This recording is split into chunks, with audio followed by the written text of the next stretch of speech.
కార్యక్రమాన్ని ప్రారంభించే ముందుగా గురువుగారు పత్రిజీకి పాదాభివందనాలు చేసుకుంటూ, మరి ఈరోజు ఈ జూమ్ సెక్షన్లో పాల్గొన్న మీ అందరికీ కూడా ధన్యవాదాలండి. మరి మనం ఈరోజు ఆత్మ దర్శనం ఎలా కలుగుతుంది, ఆత్మానుభూతి ఎట్లా కలుగుతుంది అన్న విషయం మీద మాట్లాడుకుందాం, తెలుసుకుందాం. బాహ్యమైన భ్రాంతులన్నీ వదిలితే, భ్రమలన్నీ వదిలితే అంతరంలో ఉన్న ఆత్మదర్శనం కలుగుతుంది అని మనకి మహాత్ములు ఎన్నో విధాలుగా, ఎన్నో కోణాలుగా చెప్పడం జరిగింది. ఎందుకు అంటే బాహ్య భ్రాంతి వదలని వాడికి అంతరంలో ఉన్న భగవంతుడు దర్శనం కాదు. ఎందుకు? మనం పుట్టినప్పటి నుంచి మన దృష్టి బాహ్యం మీదే ఉంది, కానీ అంతరంలోకి వెళ్ళలేదు. ఎన్నో జన్మల నుంచి మన దృష్టి బాహ్యంలో పెట్టుకుని ఈ జన్మకు వచ్చి, మరి ఏ పుణ్యమో మనకి భగవంతుడెవరు తెలియచెప్పడం, భగవంతుడు బయటకు లేడు, నీ అంతరంలో ఆత్మగా ఉన్నాడు అని గురువు ద్వారా తెలుసుకున్నాక మనము ఆ భగవంతుడిని అన్వేషించే మార్గంలో ఉన్నాం. ఏ ఒక్కరు ధ్యానం చేసినా వాళ్ళు భగవంతుణ్ణి అన్వేషిస్తున్నట్లే. మరి ఆ ధ్యానం కూడా మనం భగవంతుడు గురించే చెయ్యగలిగితే బాహ్యం ఎప్పుడూ బాగుంటుంది. ఇది నా అనుభవపూర్వకంగా నేను చెప్తున్న విషయం. ఇది మనము బాహ్యము అంటే ఒక్క శరీరమే అనుకుంటామండి. కాదు, ప్రపంచము, శరీరము, మనస్సు, బుద్ధి, ఈ 4 బాహ్య విషయాలే. ఆత్మ ఒకటే, నేను, నా బాహ్యం ఈ చుట్టూరు ఉంది, నా మీద తొడుగుల్లాగా శరీరం, మనసు, బుద్ధి ఉంది. అవే మనం శరీరాలుగా, కోశాలుగా మనం చెప్పుకుంటున్నాం. మనం కళ్ళు తెరిచిన దగ్గర నుంచి చూడండి, చిన్నతనం, మన ఊహ వచ్చిన దగ్గర నుంచి మనం కళ్ళతో ప్రపంచాన్ని చూస్తూ, అందులో మనకి నచ్చినవి, మనకి అందుబాటులో ఉన్నవి, మనకు ఉంటే బాగుండు అనే కోరికతో సంపాదించుకుంటాం. అవి సంపాదించుకునేవన్నీ కూడా మనకి దానివల్ల సంతోషం కొద్దిగా రావచ్చు, ఆనందము కొద్దిగా వస్తుంది, తాత్కాలిక ఆనందం. మన చిన్నతనంలో ఒక బొమ్మ చూసినప్పుడు అది కావాలి అంటాం, తల్లిదండ్రులు మనకి కొనిస్తారు. కొనిచ్చినప్పుడు దాన్ని మన దగ్గర ఉంచుకుంటూ కొన్ని రోజులు దానితో ఆడుకుంటూ మరి సంతోషపడుతూ ఉంటాం. మళ్ళీ ఇంకొకటి చూస్తాం. అంటే ఇక్కడ మనకి ఆ వయసులో అర్థం కాదు, కానీ ఇప్పుడు ఆలోచిస్తే ఏమర్థం అవుతుందంటే సుఖము, సంతోషము, బాహ్య ఆనందాలు తాత్కాలికంగానే ఉంటాయి. ఏదైతే కోరుకుంటామో అది పొందినప్పుడు కొద్ది రోజులు మాత్రమే సుఖము, సంతోషము ఉన్నా అవి శాశ్వతంగా ఉండట్లేదు. మళ్ళా కావాలి అనే కోరిక మళ్ళా వస్తుంది, మళ్ళా లోన్ నుంచి వచ్చేస్తుంది. ఇంకొకటి చూడగానే అది కావాలి. అంటే ఇప్పటి వరకు ఈ ధ్యాన మార్గంలోకి వచ్చే వరకు బాహ్యంలో ఏవి కోరుకుని పొందినా వాటి వల్ల శాశ్వతమైన ఆనందం, ఇది ఉంటే చాలు, ఇంకేమీ వద్దు అని అనిపించట్లేదు మనకి. అది వస్తుంది, కోరుకున్న కొంతమంది సంపాదించుకోగలుగుతున్నారు. మరి సంపాదించుకున్నాక మరి శాశ్వతమైన ఆనందం వస్తుందా అంటే ఖచ్చితంగా ఎవరి జీవితంలో కూడా అది రావట్లేదు. వచ్చి ఉంటే కోరికలకి అంతమే ఉండేది. అది ప్రాపంచికంగా సంపాదించుకున్న ఆనందం రాలేదు. అలాగే శరీరం గురించి చూసుకుంటే, ఈ శరీరం ఆనందంగా ఉంచుకోవాలని, అందంగా ఉంచుకోవాలని మొదటి కోరిక అయితే, దాన్ని సుఖపెట్టాలన్నది రెండో కోరిక. ఆ శరీరం సుఖం కోసమే ఇంట్లో ఎన్నో అరేంజ్ చేసుకుంటాం. అయినా మనకి ఈ శరీరాన్ని నడిపిస్తున్న మనసుకి ఇంకా కోరికలు తీరక అనుకున్నవన్నీ అమర్చుకున్నా ఇంకా ఏదో వెలితి. ఈ శరీరం ఎంతవరకు అంటే గురువులు వచ్చి ఇది మలపాండం, దీని గురించి నువ్వెంత పాటుపడినా పోవలసిన వయసుకి అయిపోతాయి, వెళ్ళిపోతావు, శాశ్వతంగా ఉండిపోయేవి కాదు.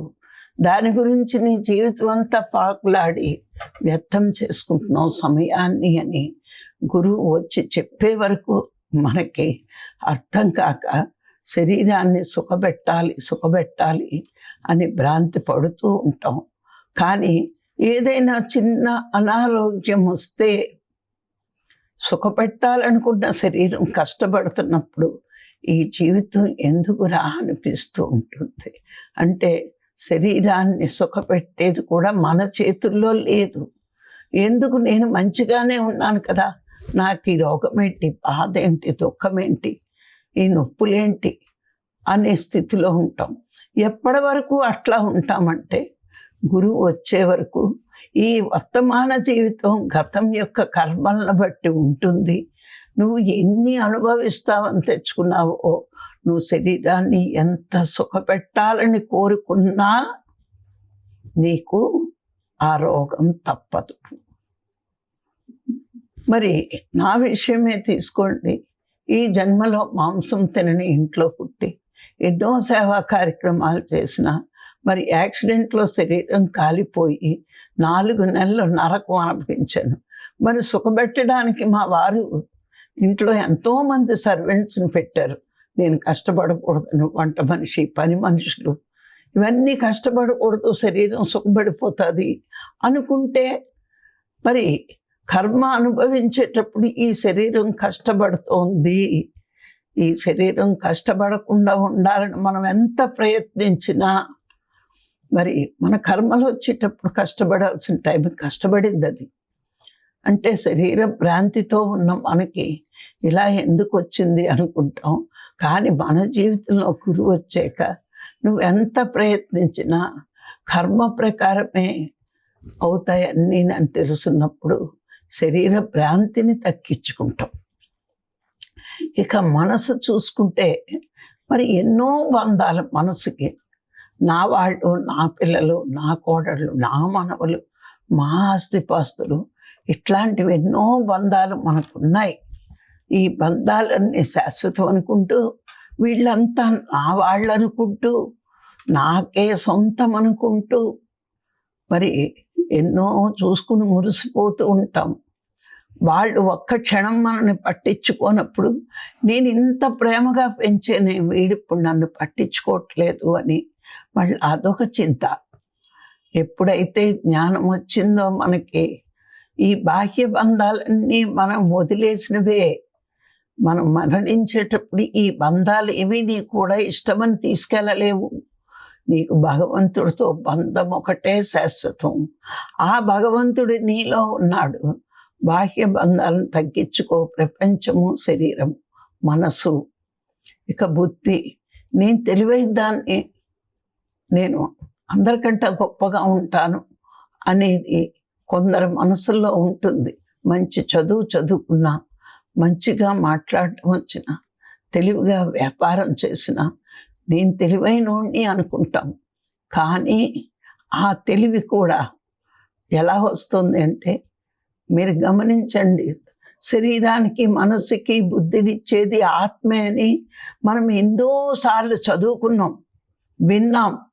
అంటే ఈ బాహ్యమైనవన్నిటికీ కూడా నువ్వు పని చేయడానికి కానీ, శరీరంతో మనసుతో ఆలోచించడానికి కానీ, బుద్ధితో నిర్ణయాలు తీసుకోవడానికి కానీ కారణం ఆత్మే అని తెలుసుకున్నప్పుడు, ఆ ఆత్మే భగవంతుడు తెలుసుకున్నప్పుడు, ఈ బుద్ధి కూడా నేను ఇంత బాగా ఉండడానికి కారణం, ఇంత షార్ప్గా నా ఆలోచనలు ఉండడానికి కారణం, గత జన్మలో కొంచెమైనా ఆత్మశక్తిని నేను పొంది ఉంటాను అని అవగాహన మనకు వస్తుంది. కొంతమంది చూడండి, అతి కొద్ది రోజుల్లోనే బాగా క్లాసులు చెప్తారు. బాగా చదువుకుంటారు, బాగా వ్యాపారాలు చేస్తారు. అంటే ఇవన్నీ కూడా మనకు వచ్చిన ఈ కళలన్నీ కూడా బుద్ధి ద్వారానే జరుగుతాయి. ఆ బుద్ధి అంత బాగా పని చేస్తుంది అంటే వాళ్ళు కొద్దో గొప్ప గత జన్మలో కొంత సాధన చేసి ఉంటారు. అది ఈ జన్మలో గురువు వచ్చే వరకు అర్థం కాదు. ఎంత బాగా చదువుతున్నానంటే నా తెలివితేటలు అనుకుంటాం.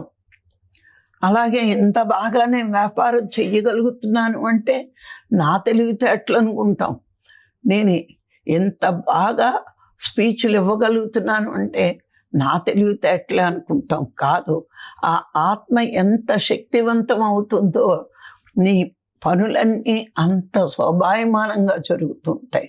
అంటే వీళ్ళు ఖచ్చితంగా గత జన్మలో ఎంతో కొంత సాధన చేసి వస్తేనే నీ బుద్ధి వికసించే పనులు చెయ్యగలుగుతూ కొద్ది రోజుల్లోనే జ్ఞానం పొందుతున్నాం. అంటే ఇప్పుడు రాఘరావు గారు పత్రి గారు పరిచయమైన 1-2 నెలలకే వెళ్ళి క్లాసులు చెప్పి వచ్చేవారు. మరి నేను ఎన్ని రోజులో పట్టింది, చదివేదాన్ని కానీ క్లాసులు చెప్పేదాన్ని కాదు. అంటే నాకు బుద్ధి లేదు అప్పుడు. ఈ జ్ఞానం ఎంత గొప్పది, చెప్పాలి నలుగురికి అనే జ్ఞానం లేదు. అంటే ఆకారాలు బయటకు అందరికీ ఒకలాగే ఉంటాయి, వాళ్ళ బుద్ధిని బట్టి వాళ్ళు చేసే పనులు ఉంటాయి. గత జన్మలో ఎంతో కొంత సాధన చేసి వచ్చిన వాళ్ళు లోక కళ్యాణకరమైన పనులు చాలా బాగా చేస్తారు. ఎందుకంటే వాళ్ళకి బుద్ధి వికసించి ఉన్నంలా. మనది సంకుచ బుద్ధి అయితే పక్కవారి కోసం ఆలోచించం, వికసించిన బుద్ధి అయితే అందరి కోసం మనము ఆలోచిస్తాం. అది కారణం. మరి అన్నిటికీ శక్తినిచ్చే భగవంతుడు మనలోనే ఉన్నాడు. అందుకే ఈ ప్రపంచం గురించి కానీ, శరీరం గురించి కానీ, మనసు గురించి కానీ, బుద్ధి గురించి కానీ మనం ఆలోచిస్తూ మన టైం అంతా వృధా చేస్తున్నాం. కానీ గురువు వచ్చాక అర్థమవుతుంది, బాహ్యంలో ఆనందం అనేది లేదు. బాహ్యంలో ఆనందం ఉంది అని వెతుక్కున్న సాధకుడికి భ్రాంతిలో ఉన్నాడని మనం అర్థం చేసుకోవచ్చు. ఏ భ్రాంతి? ప్రపంచం మెచ్చుకుంటే గొప్ప, శరీరం ఆరోగ్యంగా అందంగా ఉంచుకుంటే గొప్ప, మనసుకు నచ్చిన కోరికలు తీర్చుకుంటే గొప్ప, బుద్ధి ద్వారా మంచి నిర్ణయాలు తీసుకుని గొప్ప పేరును సంపాదిస్తే గొప్ప అనుకుంటున్నామంటే ఇవన్నీ భ్రాంతులే, ఇవన్నీ భ్రమలే. ఈ భ్రమలు వదిలి అంతరంలోకి వెళ్ళినప్పుడు అసలైన ఆనందం అన్నది అక్కడ ఉంది. అందుకే బాహ్య భ్రాంతిని వదిలి అంతరంలో ఉన్న భగవంతుడిని నువ్వు చేరుకోగలిగితే అప్పుడు నీకు అద్భుతమైన ఆనందం, అంతులేని ఆనందం, అంత ఆనందమే. ఆనంద స్వరూపుడి దగ్గర ఆనందమే ఉంటుంది. ఇప్పుడు బంగారం గని దవ్వితే బంగారమే దొరుకుతుంది. అట్లాగే ఆ ఆనంద స్వరూపుడైన భగవంతుడి దగ్గరే ఆనందం దొరుకుతుంది అని మనకి అర్థం అవ్వాలి. అందుకే భగవంతుడు ఎవరు అంటే సచ్చిత్ ఆనంద స్వరూపుడు అని చెప్పాడు. సత్యమైన వాడిని పట్టుకుంటే సత్యమేంటో అర్థం అవుతుంది. చైతన్య స్వరూపుడిని పట్టుకుంటే ప్రపంచము, సృష్టిలో జీవులు ఎలా చైతన్యం అవుతున్నాయో భగవంతుడిచ్చిన చైతన్యం వల్లే అవన్నీ చైతన్యవంతం అవుతున్నాయి అని అర్థమవుతుంది. ఈరోజు నేను మాట్లాడగలుగుతున్నానంటే ఈ జ్ఞానం కానీ, ఈ చైతన్యం కానీ లోన ఉన్న ఆత్మ వల్లే వస్తోంది అని అర్థమవుతుంది. మరి ఈ సచ్చిత్ ఆనంద స్వరూపుడు. ఆనందం అనేది బయట ఉన్న ఆనందాలన్నీ తాత్కాలికమే, ఒక్క క్షణం ఉండిపోయేవి. ఒక మెరుపు లాంటిది. మెరుపు చూడండి, ఆకాశంలో ఒక్క క్షణం వచ్చిపోతుంది. ఆ మెరుపు అన్నది ఏ కలర్లో ఉంటుంది, ఎలా ఉంటుందో అన్నది కూడా మన బుద్ధిలోకి రానంత వేగంగా మెరుపు వెళ్ళిపోతుంది. అలాగే బాహ్యమైన ఆనందాలు కూడా ఒక్క క్షణం ఉండి తాత్కాలికంగా అబ్బా బాగున్నాను నేను వేళ, చాలా ఆనందంగా ఉంది నాకంటాం. కానీ ఆ ఆనందం మెరుపులాంటిది, కొద్ది క్షణాలు మాత్రమే. బాహ్యానందానికి ఆయుష్ కొద్ది క్షణాలు లేదా కొద్ది గంటలు. మళ్ళీ వెంటనే ఏదో ఒక విషయం తెలుస్తుంది, దుఃఖం వస్తుంది. కానీ నీ అంతరంలోకి వెళ్ళి ఆత్మని తెలుసుకుంటే ఆ ఆనంద స్వరూపుడు, ఎప్పుడైతే ఆత్మని తెలుసుకుంటామో ఈ బాహ్యమంతా అశాశ్వతం, నేను ఇదే నేను, ఈ నేనుని గుర్తించినంత కాలం నాకు సంతోషం ఉందనుకున్నాను, సుఖాలు ఉన్నాయనుకున్నాను, ఆనందాలు అనుకున్నాను, అవన్నీ క్షణికము. మరి శాశ్వతంగా దుఃఖం అనే పరిస్థితిలోనే ఉన్నాను. రోజంతా మనం గమనిస్తే భాగ్యాన్ని మనం రీసెర్చ్ చేసి చూస్తే ఎందులో ఆనందం ఉంది, ఎందులో సుఖం ఉంది, ఎందులో సంతోషం ఉంది అని మనం రీసెర్చ్ చేస్తూ వెళ్ళిపోతే దుఃఖమే ఎక్కువ ఉంటుంది అక్కడ. సుఖము సంతోషము ఆనందము తాత్కాలికంగా ఉంటాయి. ఆ సుఖానికి సంతోషానికి గంటలు ఉండొచ్చు, కానీ ఆనందం అన్నది ఒక్క క్షణమే ఉంటుంది. మళ్ళీ వెంటనే ఇప్పుడు చూడండి, చాలామంది పిల్లలు లేకపోతే చాలా బాధపడిపోతారు. పిల్లలు పుట్టాక మాకు చాలా ఆనందంగా ఉందంటే మాకు కూడా బాబు పుట్టాడు, కానీ ఆ బాబుకి దగ్గో రొంపో జ్వరమో వస్తే ఈ ఆనందం అంతా ఏమైంది? తగ్గకపోతే 4 రోజులు చూస్తారు, 5 రోజులు చూస్తారు, వారం రోజులు చూస్తారు. తగ్గకపోతే ఈ ఆనందం క్షణమే ఉంది, ఈ దుఃఖం ఎక్కువ రోజులు ఉంది. అలాగే భాగ్యమైనవి ఏవి కోరుకుని అది పొందినా శాశ్వతమైన ఆనందం దక్కదు. ఉంది అనే భ్రాంతిలో ఉన్నావు. అందుకే మహాత్ములు ఏం చెప్పారు అంటే, బాహ్యమంతా ఉంది అనే భ్రాంతిలో భ్రమలో నువ్వు ఉన్నావు. భ్రమని వీడితే బ్రహ్మము కనబడతాడు నీకు, అది నువ్వే అయి ఉన్నావు అని తెలుస్తుంది. నువ్వు ఎప్పుడైతే తెలుసుకుంటావు అంటే బాహ్యాన్ని వదిలి ఇవన్నీ అశాశ్వతం, భగవంతుడు సృష్టి అశాశ్వతం, భగవంతుడే శాశ్వతం అనే ఎరుక నీకు గురువు వచ్చినప్పుడు అర్థమైంది. అందుకే సత్యం ఎప్పుడూ మార్పు చెందదు, నువ్వు సత్యమే. మరి బాహ్యమంతా భగవంతుడు సృష్టి, అది అసత్యం, మిథ్య. మిథ్య అంటే లేదని కాదు, కాసేపు ఉంటుంది కాసేపు ఉండదు. నీ నిద్రలో ప్రపంచం లేదు, నీ నిద్రలో శరీరం లేదు, నీకు నిద్రలో మనసు లేదు, నిద్రలో బుద్ధి లేదు. ఇవన్నీ నీ గాఢ నిద్రలో సుషుప్తావస్థలో లేనివి మిథ్య. కళ్ళు తెరిస్తే అంతా ఉంది, ఉండి లేనిది మిథ్య, శాశ్వతంగా ఉండేది సత్యం. అందుకే ఆ సత్యం ఎక్కడుంది అంటే నీలో, సృష్టిలో, సర్వజీవులలో ఉంది. ముందు నీలో ఉన్న సత్యాన్ని, నీలో ఉన్న ఆత్మని, నీలో ఉన్న భగవంతుణ్ణి నువ్వు తెలుసుకోగలిగితే ఈ భ్రమల్ని వేడుతారు. ఏ భ్రమ ఉంది మనకి? ప్రపంచంలో ఉంటే ఆనందం అనుభవించవచ్చు అనుకుంటావు, శరీరం అందంగా ఆరోగ్యంగా ఉంటే బాగుంటుంది, మనసుకు కోరికలన్నీ తీరిపోతే బాగుంటుంది, బుద్ధి అందరూ నన్ను పొగిడేస్తూ ఉంటే బాగుంటుందను, అవి తాత్కాలికమే. అంతరంలోకి వెళ్ళు, ఆనందమయుడైన ఆనంద స్వరూపుడైన ఆ పరమాత్మని నువ్వు ఎప్పుడైతే తెలుసుకుంటావో అప్పుడు అంతా ఆనందమయమే. పరమాత్మను దర్శించినప్పుడే ఆనందం, అదే మోక్ష స్థితి. ఎప్పుడైతే నీకు అంతరంలో ఆనందం దొరికిందో అది వెళ్ళిపోయేది కాదు, తగ్గిపోయేది కాదు, పారిపోయేది కాదు. నువ్వు ఆనంద స్వరూపుడు అని నీకు అర్థమవుతుంది. అర్థమైనప్పుడు శరీరం నేననుకుంటే దుఃఖం వచ్చింది, మనసుని అది అనుకుంటే దుఃఖం వచ్చింది, నా బుద్ధి గొప్పగా ఉంది అనుకుంటేనూ దుఃఖం వచ్చింది. నేను ఆనంద స్వరూపుడైన భగవంతుణ్ణి అనుకున్నప్పుడు దుఃఖం లేని స్థితిలో ఉంటావు, శాశ్వతమైన ఆనంద స్థితిలో ఉంటావు. ఆ స్థితిలో ఉండడమే మోక్షం.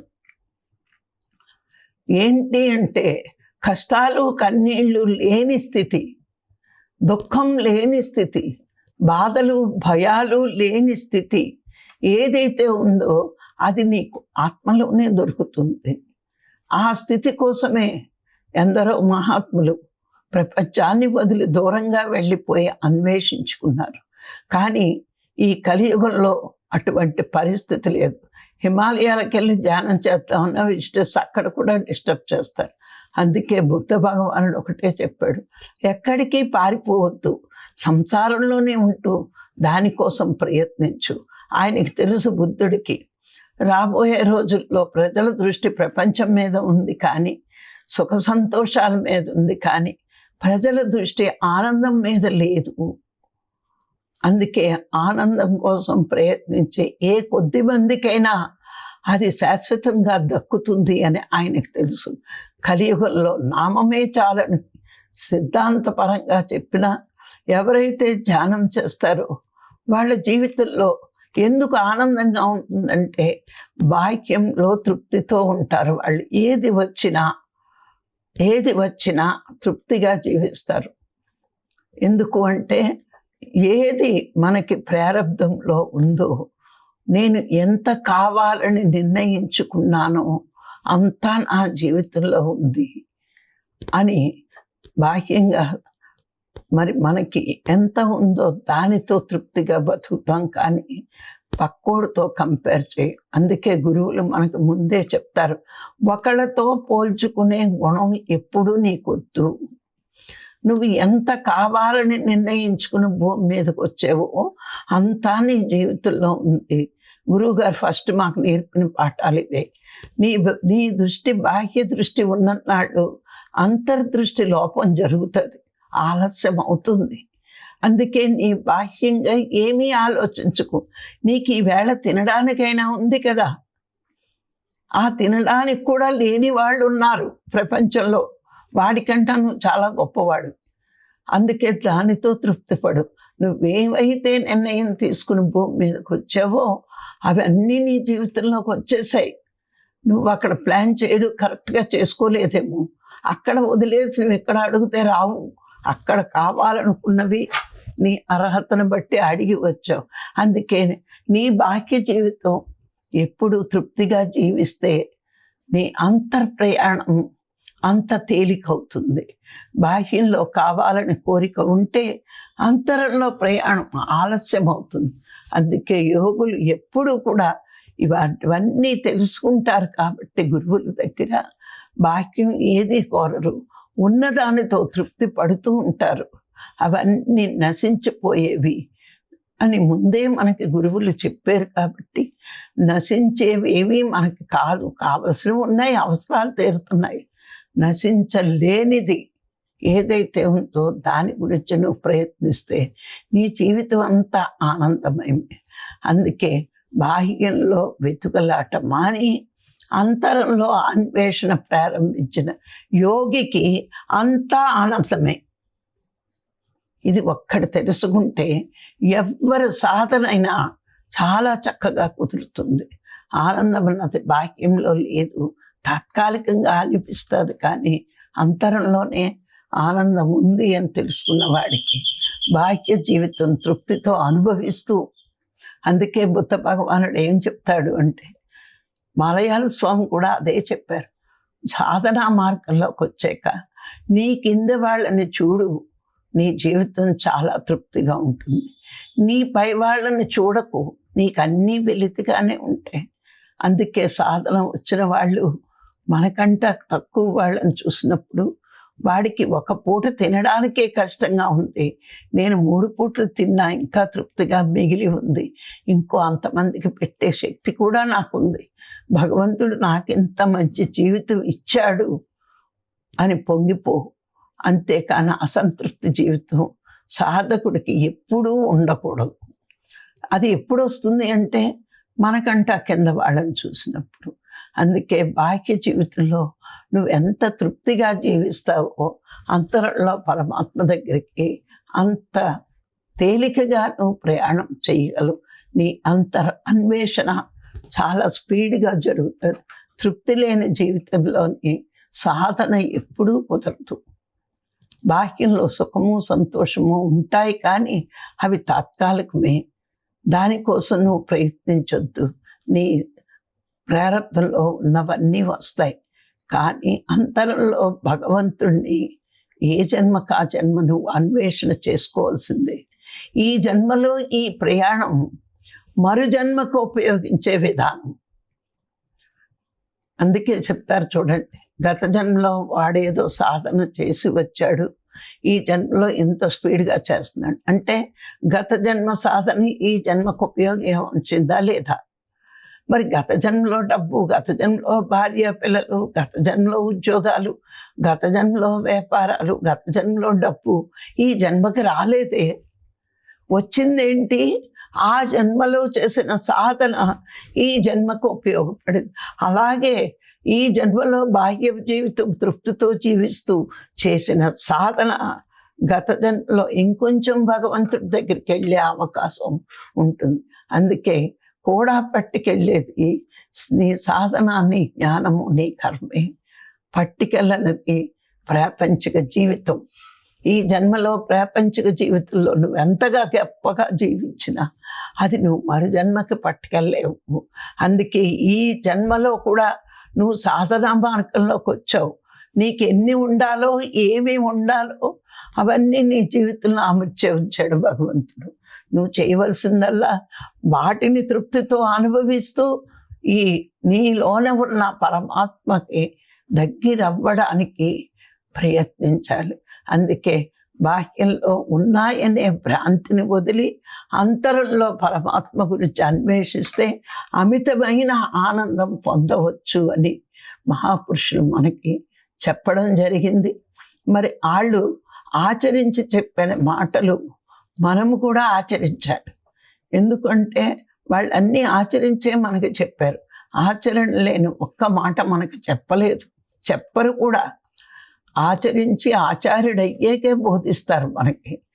వాళ్ళు ఆచరించి చెప్పారు కాబట్టి మళ్ళీ ఈ మార్గంలో ఏముంది అని ఆలోచించగల. మరి పత్రికారు చెప్పేవారు 108 రకాల ధ్యానాలు ఉన్నాయి, నేను అన్నీ ట్రై చేశాను, అన్నీ రాంగే, శ్వాస మీద ధ్యాస ఒకటే కరెక్టు, మీరు మళ్ళీ వేరే వేరే ట్రై చెయ్యక్కర్లేదు అని చెప్పేవారు. అంటే గురువు అనేవాడు ఏ మార్గంలో వెళ్తే బాగుంటుంది అని వాళ్ళు అన్వేషించి మనకి శిష్యులకి బోధిస్తారు. మనము గుడ్డిగా ఆ మార్గంలో వెళ్ళిపోవడమే. అక్కడ రాళ్ళు రప్పలు ఉంటాయా, ఎగుడు దిగుళ్ళు ఉంటాయా, ఏమి ఆలోచించగల. శిష్యులకి ఎప్పుడు కూడా ఉన్నత స్థితిని కలిగించాలి అని గురువు ఆశయం, ఆశ. అందుకే శిష్యుల్ని నిరంతర తపనతో ముందుకు తీసుకువెళ్ళాలంటారు. అందుకే గురువు ఇచ్చిన ధ్యానం తప్పించి మనం ఇంకో ధ్యానం కూడా చేయాల్సిన అవసరం లేదు. కానీ అజ్ఞానం వదలని వాళ్ళు చేస్తారనుకోండి, అది వాళ్ళ సాధన ఫలితం అనుకోండి, వాళ్ళ ప్రాప్తి అంతే. అందుకే మనం బాహ్యంలో ఆనందం ఉంది అని భ్రాంతిని వదిలితే, అంతరంలో అన్వేషిస్తే ఆ అంతరంలోనే భగవంతుడు దొరుకుతాడు. పరిపూర్ణమైన ఆనందం మన అంతరంలోనే ఉంది, అది పరమాత్మ దగ్గరే ఉంది. పరమాత్మ దగ్గరికి చేరుకున్నప్పుడే మనకు దక్కుతుంది. ఈ విషయం తెలుసుకుంటే మరి భూమి మీద ఉండగానే మనం మోక్ష స్థితిలో ఉంటాం. భాగ్యంలో ఎప్పుడైతే తృప్తిగా జీవిస్తున్నామో నిజంగా అప్పటి నుంచే స్టార్ట్ అవుతుందండి మన మోక్ష జీవితం. ఏదొచ్చినా తృప్తిగా ఉంటే, లేదు అనుకుంటే అశాంతి, అన్నీ ఉన్నాయి నాకు అనుకుంటే శాంతి. అందుకే అశాంతిలోంచి శాంతిలోకి రావడం ఒక్క క్షణం అండి. లేవు అనుకుంటే అశాంతి పొందుతున్నాం. నాకు ఉన్నది నాకంట లేనోళ్ళు బోడి మంది ఉన్నారు, నాకు తినడానికి ఉంది, ఉండడానికి ఉంది, కూడు గుడ్డ కొంప ఉన్నప్పుడు ఇక లోటేముందండి. అది తెలుసుకుంటే ఎప్పుడు శాంతిగా జీవిస్తాం. శాంతిగా జీవించిన వాడు సత్యాన్వేషణ చాలా బాగా చేయగలడు. శోధించిన వాడికే సత్యం అవగతం అవుతుంది. శోధించకుండా ఏది సాధించలేరు. అందుకే శోధించాలి. అంతరంలోకి వెళ్ళి వెతుక్కోవాలి మనం. ఇది మరి అందరూ తెలుసుకోవాల్సిన విషయం. బాహ్యంలో భగవంతుడిని వెతకలేము, ఉండడు కూడా, మన అంతరంలోనే ఉన్నాడు. ఇది వెతుక్కుంటే అంత ఆనందకరమైన జీవితమే. మరి ఈరోజు నాకు ఈ అవకాశాన్ని ఇచ్చిన మీ అందరికీ మరొకసారి కృతజ్ఞతలు. Thank you.